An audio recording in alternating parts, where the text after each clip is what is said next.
Hi all, welcome to learn with Dilip Mathew. Last video में हम लोगों ने finite and non finite verb के बारे में पढ़ा था। ऐसा जो वर्ब है जिसकी एक सब्जेक्ट होता है उसको हम लोग फाइनाइट वर्ब बोलते हैं, जिसका कोई सब्जेक्ट नहीं होता है उसको हम लोग नॉन फाइनाइट वर्ब बोलते हैं। आज हम नॉन फाइनाइट वर्ब्स के बारे में डिटेल में पढ़ेंगे। नॉन फाइनाइट वर्ब की तीन types of non finite verb है। एक इन्फिनेटिव है, दूसरा जरंड है और तीसरा पार्टिसिपल है। ये एक्चुअली बहुत इंपॉर्टेंट टॉपिक्स है, इसलिए आप सभी से रिक्वेस्ट है कि पूरा वीडियो ज़रूर देख लीजिए, क्योंकि इस वीडियो में मैं मैक्सिमम इस तीनों टॉपिक को सिंप्लीफाई करके बताने वाला हूँ। ज़्यादा डिटेल्स में नहीं बताऊँगा क्योंकि आप में से बहुत सारे लोग स्टूडेंट्स हैं। सो यदि मैं फुल डिटेल में यदि ये वीडियो बनाएंगे, एक तो टाइम बहुत ज़्यादा लगेगा, दूसरा क्या है कि आप लोग बहुत ज़्यादा कंफ्यूज होंगे। इसलिए मैक्सिमम सिंप्लीफाई करके मैं ये तीनों टॉपिक समझाने की कोशिश करूँगा। सो स्टार्ट करते हैं हम लोग इन्फिनेटिव से।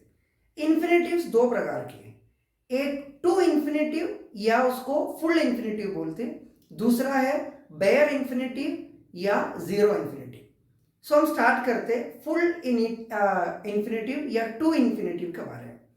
ऐसा जो नॉन फाइनाइट वर्ब जो है जिसके आगे या जिसके पीछे टू लगा के यदि अपन यूज करते हैं उसको हम लोग टू इन्फिनेटिव बोलते हैं।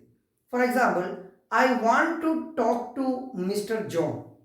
अब आई वॉन्ट टू टॉक, यहां पर दो वर्ब है, एक वॉन्ट है, दूसरा टॉक है। अब वांट जो है वो फाइनाइट वर्ब है और यहां पर नॉन फाइनाइट वर्ब क्या है, टॉक है। अब टॉक के पहले मैंने क्या लिखा है, टू लिखा। सो आई वांट टू टॉक। सो ऐसा जो नॉन फाइनाइट वर्ब है जिसके पहले टू लगा के यूज करते उसको हम लोग टू इन्फिनेटिव बोलते या उसको हम लोग फुल इन्फिनेटिव बोलते। आशा करता हूं कि ये आप लोगों को क्लियर हो गए होंगे। अब सेकंड है, वो है बेयर इन्फिनेटिव या जीरो इन्फिनेटिव। अपने को क्या होता है कि ये जो वर्ड सुनने में समझ में आ जाएगा कि टू इन्फिनेटिव में टू लगाते और बेयर इन्फिनेटिव मतलब बिना टू लगा के जो इन्फिनेटिव यूज करते या जो वर्ब्स यूज करते या नॉन फाइनाइट वर्ब यूज करते उसको हम लोग क्या कहते हैं, बेयर इन्फिनेटिव या जीरो इन्फिनेटिव बोलते हैं।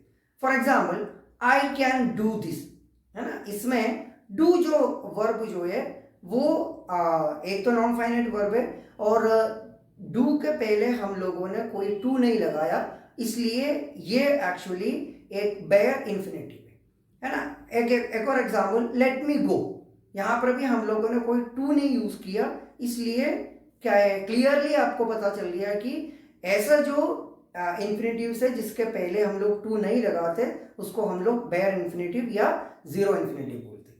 अब अपन नॉन फाइनाइट वर्बों की सेकंड टाइप वो है जेरंड।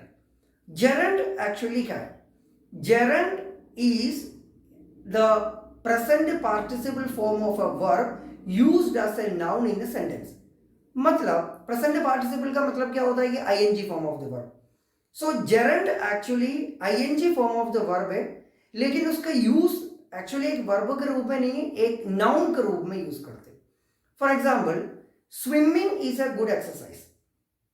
अब स्विमिंग यहां पर एक्चुअली क्या है, एक नाउन के रूप में यूज करता है, लेकिन एक्चुअली स्विम एक वर्ब है, उसका आईएनजी फॉर्म है स्विमिंग। एग्जाम्पल जैसा आई एम स्विमिंग, ये एक्चुअली यहां पर जो स्विमिंग है ये एक्चुअली वर्ब के प्रेजेंट पार्टिसिपल फॉर्म या फोर्थ फॉर्म, नहीं तो अपन एक तरीके से ये भी बोल सकते हैं ING form of the verb है। लेकिन जब मैंने ये बोला कि swimming is a good exercise, यहां पर क्या होता है कि स्विमिंग को एक नाउन के रूप में क्या है यूज किया है, इसलिए क्या होता है कि जो ऐसा जो ING form of the verb जो जिसको हमने एक नाउन के रूप में यूज करते उसको हम लोग क्या कहते हैं, जेरंड बोलते। अब अपन नॉन फाइनाइट वर्ब की थर्ड टाइप वो है पार्टिसिपल। पार्टिसिपल मतलब participle can be A present participle or past participle form of the verb that can be used as an adjective in a sentence। मतलब participle भी एक non finite verb है जो present participle या past participle form of the verb के रूप में use करते हैं। इसका मतलब सिंपल तरीके से ये है कि ऐसा जो फॉर्म्स ऑफ वर्ब जो है, जो ING form of the verb भी हो सकता है या third form of the verb भी फॉर्म ऑफ द वर्ब भी हो सकता है, लेकिन ये एक सेंटेंस में एज एन एडजेक्टिव के रूप में यूज करते हैं, उसको हम लोग क्या कहते हैं, पार्टिसिपल बोलते हैं। एग्जाम्पल जब मैं बोलूंगा तब आप लोगों को बहुत जल्दी समझ में आ जाएंगे। He wrote the exam with his broken hand. He wrote the exam with his broken hand. अब रोट अपने को पता है कि यहाँ पर मेन वर्ब है, सब्जेक्ट है, एक और वर्ब का फॉर्म है वो है ब्रोकन।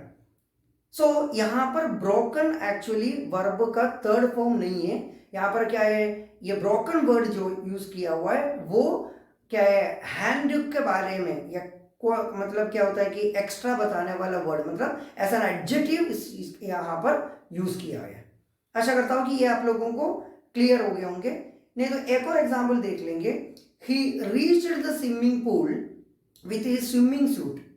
अब रीच्ड फाइनाइट वर्ब है, लेकिन यहां पर स्विमिंग सूट एक्चुअली क्या है, एक एडजेक्टिव के रूप में यूज करते हैं और ये ING form of the verb है। सो अभी आप लोगों को पार्टिसिपल क्लियर हो गए होंगे। एक पार्टिसिपल मतलब प्रेजेंट फॉर्म या ING form of the verb या वर्ब का थर्ड फॉर्म, ये दोनों मतलब सिंपल तरीके से बोलेंगे कि प्रेजेंट पार्टिसिपल या past participle form of the verb हो सकता है, लेकिन यहां पर इस वर्ब का काम क्या है, इस सेंटेंस में एक एडजेक्टिव के रूप में काम करते हैं। सो ये था नॉन फाइनाइट वर्ब की 3 टाइप्स, जेरंड, इंफिनिटिव्स और पार्टिसिपल्स। आशा करता हूं कि ये आप लोगों को क्लियर हो गए होंगे। लेकिन ये मैंने जैसे पहले स्टार्टिंग में बताया था, ये मैंने बहुत सिंप्लीफाई करके बोला, क्योंकि एक एक टाइप कहाँ कहाँ यूज करते हैं यदि मैं आपको बोलूंगा आप बहुत ज़्यादा कंफ्यूज हो जाएंगे। So it is just a beginning. आप लोग इस चीज़ को जब आप पढ़ोगे उसके बाद जब भी आप ग्रामर थोड़ा आगे बढ़ने की कोशिश करेंगे तो वो यूसेजेस भी आप लोगों को क्लियरली समझ में आ जाएंगे। सो यहाँ पर मैंने सिर्फ आपको एक आइडिया दिया है, what is called infinitive, what is called gerund and what is called participle. आशा करता हूँ कि ये आज जो मैंने जो भी बताया आप लोगों को क्लियर हो गए होंगे। एक और इन्फॉर्मेटिव वीडियो के साथ मिलेंगे जल्दी। Thank you so much.